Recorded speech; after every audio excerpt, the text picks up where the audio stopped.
Hey guys, this is me, Tyler, here with Maverick Capitalist, and today I'm going to discuss a topic here that I hadn't really thought about for some time.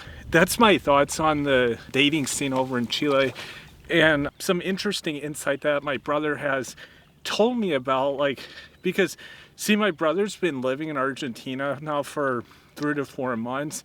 He's doing awesome. He has work, he has a very good income even for American standards. What he's told me though is a lot of Chilean guys are going to Argentina, and even Chilean women now are going to Argentina to work, study, to definitely travel. And my brother, he's big on the dating apps, so he uses the dating apps down there, and he has found interesting insight compared to his experiences with Argentinian women.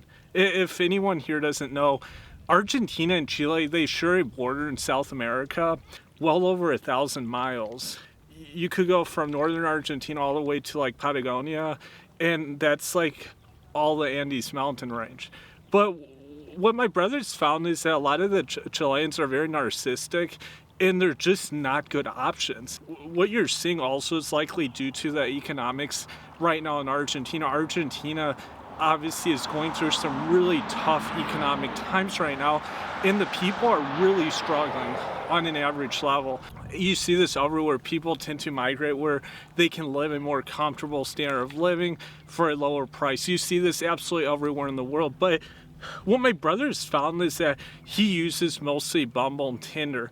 I had spoken about Argentina and Chile many years ago. I lived, studied, and worked in these two countries for about 2 years, approximately 10 years ago. And what you'll find in both these places is there's pros and cons, of course. What you'll find in these two countries that tends to be different is that Argentina has more of an European, it's a much more nationalistic country. They've had a whole slew of mostly communist leaders and the communist socialist leaders in the past 10 to 30 years.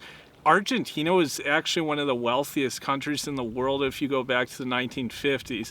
And a lot of the early real development in Argentina was made by Europeans of Spanish, Italian, French, and eventually German descent. And these people had a very prolific impact on improving the state of affairs. The irony here is that some of the poorest Italians, who were kind of this peasant class, immigrated to Argentina, and they became some of the wealthiest Argentines. And some of their descendants now inherited their land, their businesses, etc. And it's really interesting to see kind of the influence there. But if you look at Chile, their progression's a little different. They had some decent European influence, but there's also a huge amount of North American influence in recent years.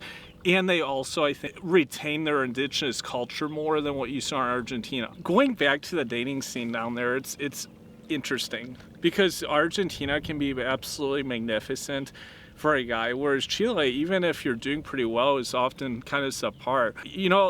There's a thing that I learned in Chile. Many of the guys that were Chilean guys were much more humble, much more reasonable, their expectations, and Chilean guys heavily desired foreign gals, whether they be from Argentina, from Brazil, from America, Germany. It just made me think that, okay, so if these guys are constantly seeking gals abroad, there must be something wrong with their gals, to be honest about it. And over time, I kind of understood why this was. But my brother's had various discourses with mostly Chilean women, but also Chilean guys. And he's even been in restaurants on dates with Argentinian women while there were Chileans in there, and they would kind of overhear each other's conversations. And it kind of seems to me that the problems have not really gone away that Chile had with their women and how they disrespect the men and just their overall sense of entitlement. It's interesting because in 2022, I believe, I can't remember which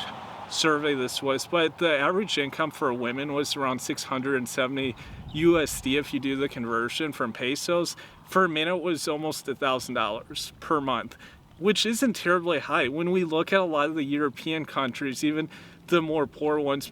Most women on average are making more in those countries. I mean, and it makes you wonder, like, what is wrong with these Chilean women? They have this self-worth and entitlement, and I unfortunately have to admit that I think it's a combination of both genetics, but also all this terrible influence that comes from North America and even Western Europe, but I think more so from North America. And what they see and espouse of women, it's horrible. I've said this before, I just mentioned this, that when I see guys that are seeking to relocate elsewhere from Chile, they cannot stand their women, I'm like, okay, there's something wrong with their women. The government, of course, is very pro-feminist in Chile, and it's kind of pro-feminist in Argentina, but not nearly to the same degree as in Chile. There's also this sense of scarcity, I think, with the Chileans. With all due respect to Chileans here, there's, of course, many beautiful Chileans, but when you don't have a huge surplus of beautiful women like you see in Argentina, naturally I think the men get kind of a sense of scarcity, and that's what you have seen happen now for many, many years in Chile.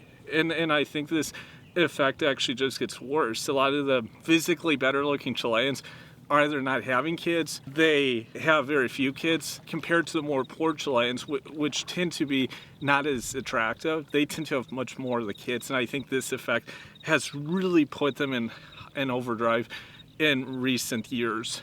And I don't see this changing anytime soon. But I had a very unique and interesting experience in Chile. I find, though, that, like I said, the dating is very similar to the US, and that's why I wouldn't recommend this place. Go to Peru, go to Argentina. If you want South America, go to Brazil. Even Brazil might be very feminist, very Western, but you're still going to get better options down there, I guarantee you. It's a lifestyle too. Do you prefer a more nationalist culture, a society that really desires to have its own traits and whatnot? You're going to get that more in Argentina than in Chile. Give me your feedback, folks, here. And for all you Chilean guys out there, don't lose hope. You guys have some great personalities, and some of you guys too are very talented, so you could probably find a gal elsewhere if you can't find a girlfriend back home. And there's one final point I will make here. Some of the better guys that I met when I lived in Chile, they were good-looking guys, they were intelligent, they were very talented. To this day, most of them are at least 30, and they have not found a girlfriend even in Chile, and most definitely not a spouse. And it makes me think that this situation is very similar to what you see in the US, or even worse. And that kind of tells you something, that maybe these guys are either looking in the wrong places or they haven't sought enough opportunities abroad. Thank you for watching, folks, and I look forward to your feedback.